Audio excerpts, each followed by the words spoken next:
ఆ ఏడుగురు ఎవరికెవరు చెప్పుకోలేదు. మళ్ళీ స్వామివారు ఏం చెప్పారు, నాకు మా ఇంటికి వస్తారన్నారు కానీ వాళ్ళు ఎవరు చెప్పుకోలేదుట. చెప్పుకోకుండా ఎవరికి వాళ్ళు వెళ్ళిపోయారు. వెళ్ళిపోయి వాళ్ళు యథావిధంగా వాళ్ళ ఇంటికి వెళ్ళిపోయి ఏర్పాట్లు చేసుకున్నారు. స్వామి వస్తా అన్నారు కదా నృసింహ సరస్వతి స్వామి వారని ఆనందంతో ఆ కుటుంబీకులంతా కూడా చాలా ఆనందంతో ఉన్నారటండి.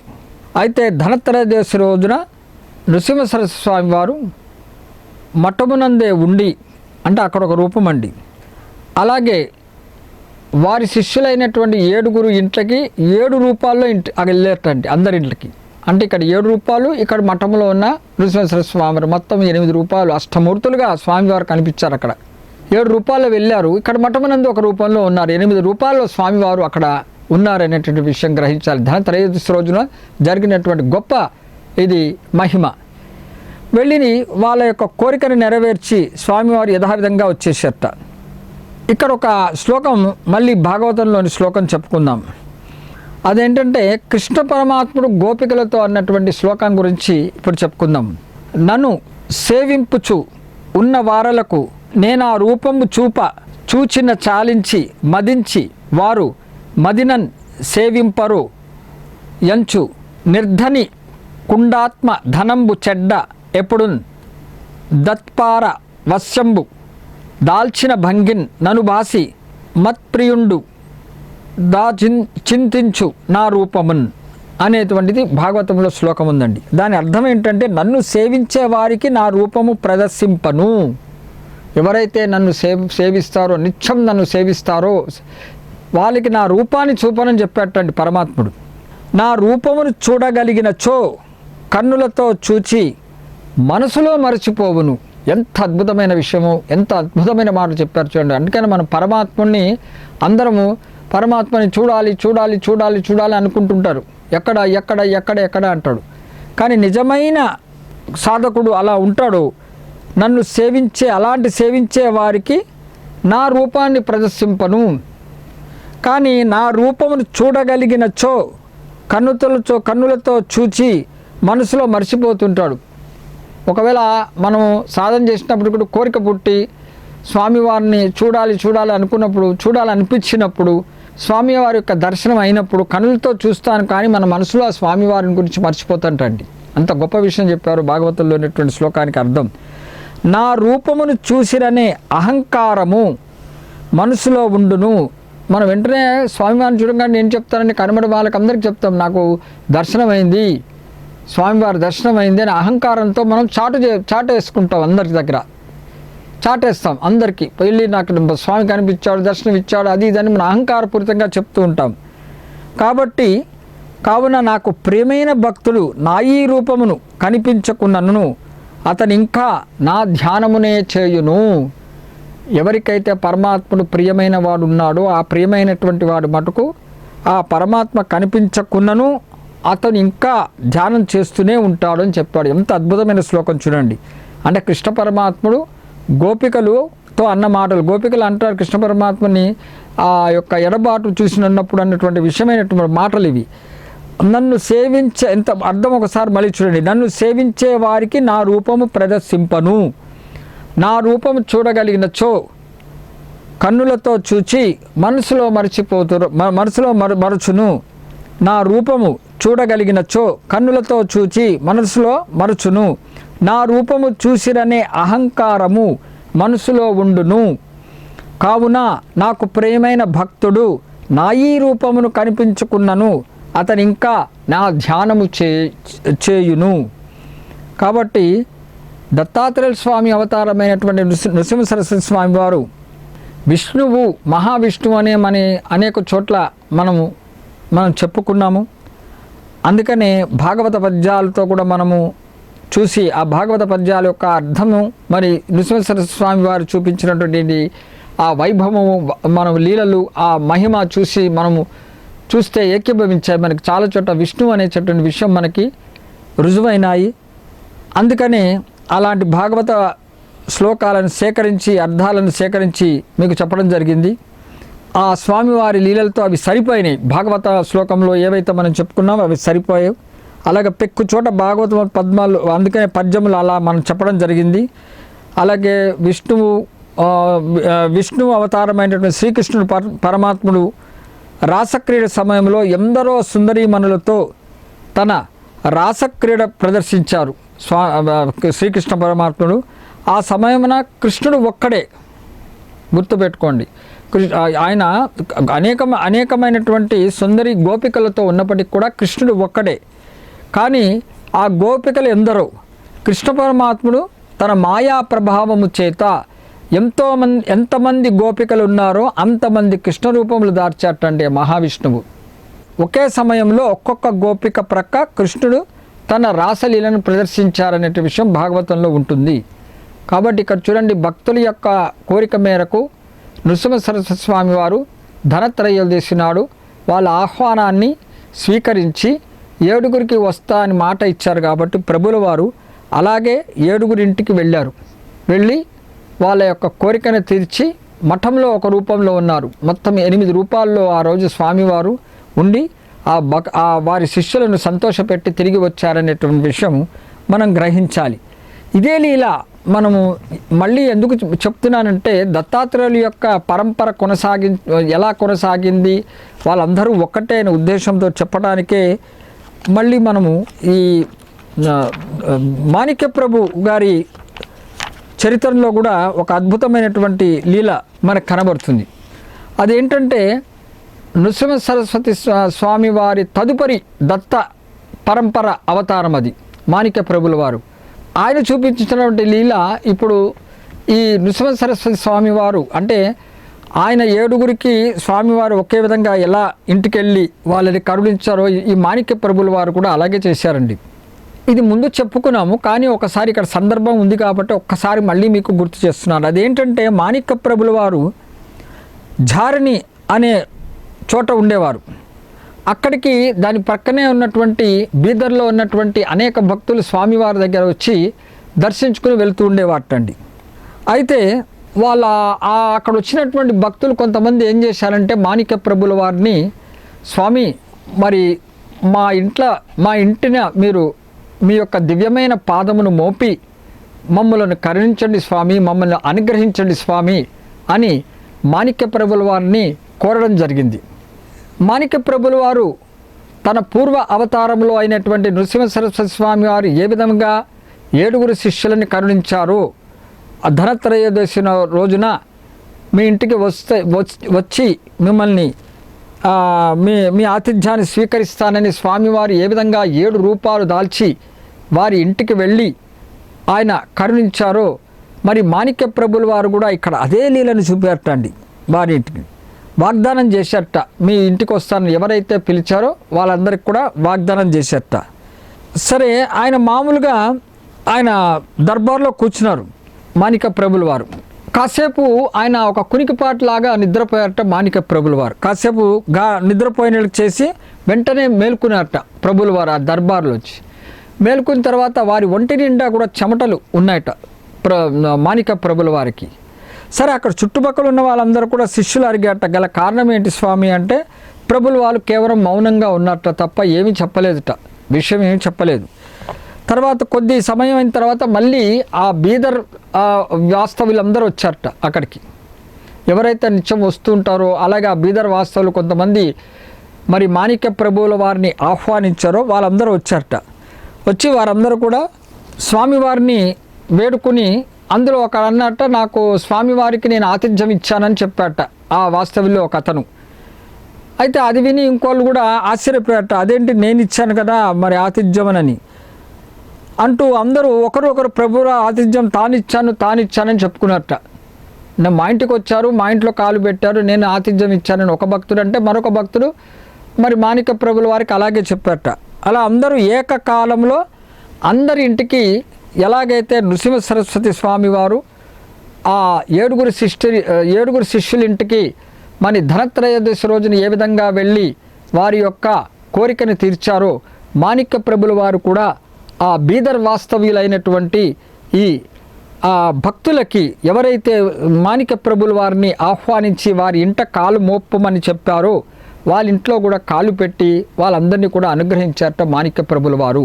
అంటే చూడండి, దత్తాత్రేయుల యొక్క అన్ని అవతారాల్లో కూడా ఇలాంటివి ఒకే విధమైనటువంటి కొన్ని ఉన్నాయి. అంటే నేను ఒక్కడనే దత్తప్రభు యొక్క అవతారమే ఇది అని రుజువు చేయడానికి చెప్పబడినటువంటి లీల ఇది. నిజానికి ఇందాక భాగవత శ్లోకంలో చెప్పినట్టుగా మనకి శ్రద్ధాభక్తితో సేవించుచున్నటువంటి సాధకుడికి, నిజమైన సాధకుడికి శ్రద్ధాభక్తి కలిగి ఉండి అతను ఎవరైతే సేవిస్తున్నాడో అలాంటి సాధకుడు మటుకు, అలాంటి భక్తుడికి మటుకు పరమాత్మ తన రూపాన్ని చూపించడు అనే విషయం మనం భాగవతం శ్లోకము ద్వారా మనము గ్రహించాలి. అలాగే ఎందుకంటే ప్రదర్శింపడు, కారణం అట్టి భక్తుడు, అలాంటి భక్తుడు, అలాంటి గురువు ఒక ప్రియమైన వస్తువుగా చూసుకుంటూ ఉంటాడు అనే విషయం మనం గ్రహించాలి. ఒక ప్రియమైన వస్తువుగా అనుకుంటట తప్ప ఆయన తన రూపాన్ని ఎప్పుడు కూడా ప్రదర్శింపడు. కారణం అట్టి భక్తుడు గురువు ఒక ప్రియమైన వస్తువుగా చూచుకొనును అలాంటి భక్తుడు. కాబట్టి అట్టి వానికి గురుమూర్తి కనిపించకపోయినా దర్శింపకపోయినా అలాంటి గురుమూర్తి కనిపించకపోయినా దర్శింపకపోయినా అతనికి బాధ అనేది ఉండదు. కానీ ఇంకా ఆ గురువు పైన మరింత ధ్యానము ఉంటుంది అనేటువంటి విషయం మనం గ్రహించాలి. దీని ద్వారా ఈ శ్లోకము, ఈ భాగవతం యొక్క శ్లోకము ద్వారా చెప్తా. కాబట్టి ఎవరైతే ఆ స్వామిని చూడాలనుకుంటారో అట్లాంటి సద్గురుని కేవలం తన కనులతో చూసి తన మనసులో మర్చిపోతారనే విషయం కూడా మనం గ్రహించాలి. కాబట్టి పై సంఘటన ఈ విధంగా జరిగిన తర్వాత కొద్ది రోజుల పిదప 7 శిష్యులు కూడా మఠమునందుండి తమ 7 ఇంటికి ఒకేసారి స్వామివారు వచ్చారు అనే విషయం తర్వాత వాళ్ళు తెలుసుకుని వాళ్ళందరూ కూడా చాలా ఆశ్చర్యపోవటం జరిగింది. ఇది గురుమూర్తి యొక్క మరొక లీల. ఇదే లీల మాణిక్య ప్రభులు వారు కూడా చూపించారనే విషయం మనం తెలుసుకున్నాం. ఇప్పుడు మరొక అద్భుతమైనటువంటి లీల గురించి తెలుసుకుందాం. శ్రీ నృసింహ సరస్వతి స్వామి వారు ఒక భక్తుడిని చాలా కఠినమైన పరీక్ష పెట్టేటండి. చాలా అద్భుతమైన పరీక్ష. అతను ఆ పరీక్షలో అతను స్వామివారు ఏ విధంగా చెప్పారో ఆ విధంగా ఆజ్ఞను పాటించాడు. ఇది ఇప్పుడు మనం చెప్పుకునేటువంటి అంటే ఇది దీంట్లో సూక్ష్మంగా చెప్పవలసిన ఈ కథలో పూర్తి అర్థం ఏంటంటే స్వామివారు అంటారు, నా పరిహాసము నిజమని ఎట్లు అనుకుంటువి అని నృసింహ సరస్వతి భక్తుడికి ప్రశ్నిస్తట. అంటే అప్పుడు అతను భక్తుడు ఏమంటాడంటే మీ వాక్యములే మాకు శరణము అని భక్తుడి యొక్క జవాబు. ఇది సారాంశం. అంటే పరిహాసంతో గురుమూర్తి ఒకటి చేయమంటే ఆ భక్తుడు అలాగే చేస్తాడండి. ఇప్పుడు అది మనం తెలుసుకోవాల్సిన విషయం. చాలా గొప్ప మహిమ ఇది కూడా. అవధూతలు అనేటువంటి వారు వారి యొక్క భక్తులను రక్షించుటకు కొన్ని చిత్రమైన లీలలను మహిమలను ప్రదర్శిస్తూ ఉంటారనే విషయం మనం గ్రహించాలి. అవి చూచుటకు చాలా వింతగా ఉంటాయి. వాళ్ళ లీలలు కానీ మహిమలు కానీ మనం గ్రహించినట్లయితే అవి చాలా వింతగా మనకి కనిపిస్తూ ఉంటాయి. అలాగే అవధూతలు పలికినటువంటి వాక్యములు అది వినేవారికి పరిహాసంగా కూడా మనకి ఆ భావనలో తీసుకుంటుంటాం. ఒక్కోసారి వాళ్ళు అనే మాటలు కూడా అది పరిహాసం అనిపిస్తుంది. అది అట్లాంటి భావనలో ఉంటాయి. అందులో అంతరార్థం కనుగొనడానికి మనకి చాలా కష్టతరమైనటువంటిది. ఇది మనం తెలుసుకోవాల్సిన అవధూతల యొక్క లక్షణాల గురించి తెలుసుకోవాల్సినటువంటి ముఖ్యమైన విషయం. అటువంటి విచిత్రమైన లీల ఇప్పుడు మనము చూడబోతున్నాం అనేటటువంటిది తెలుసుకోవాలి. నృసింహ సరస్వతి స్వామి వారు గానుగాపురంలో ఉన్నప్పుడు ఆ సంగమం దగ్గర నుంచి ఆయన ప్రతిరోజు సంగమానికి వెళ్ళి అనుష్ఠానంకి వెళ్తూ వస్తూ ఉండేవారనే విషయం మనకు తెలిసిన విషయమే. అయితే అలా సంగమం దారిలో దత్తాత్రేయ స్వామి వారు అయినటువంటి నృసింహ సరస్వతి స్వామి వారు వెళ్తూ ఉంటే ఒకసారి ఒక రైతు కనబడ్డట్టు అండి. స్వామివారికి రైతు ఎదురయ్యాడు. అతని జీవనాధారం ఏంటంటే వ్యవసాయమే. ఎందుకంటే రైతు కాబట్టి అతను వచ్చిన పంట దాని మీద అతను బతుకుతూ తన కుటుంబీకులతో ఆ విధంగా తన జీవనోపాధిని ముందుకు తీసుకెళ్తూ ఉంటాడు ఆయన ఆ రైతు. అయితే ప్రతిరోజు నృసింహ సరస్వతి స్వామి వారు ఆ సంగమానికి వెళ్తూ అనుష్ఠానానికి వెళ్తున్నప్పుడు రైతు కనబడటము, స్వామివారు నమస్కరిస్తూ ఉంటాము చూస్తాడు స్వామివారు.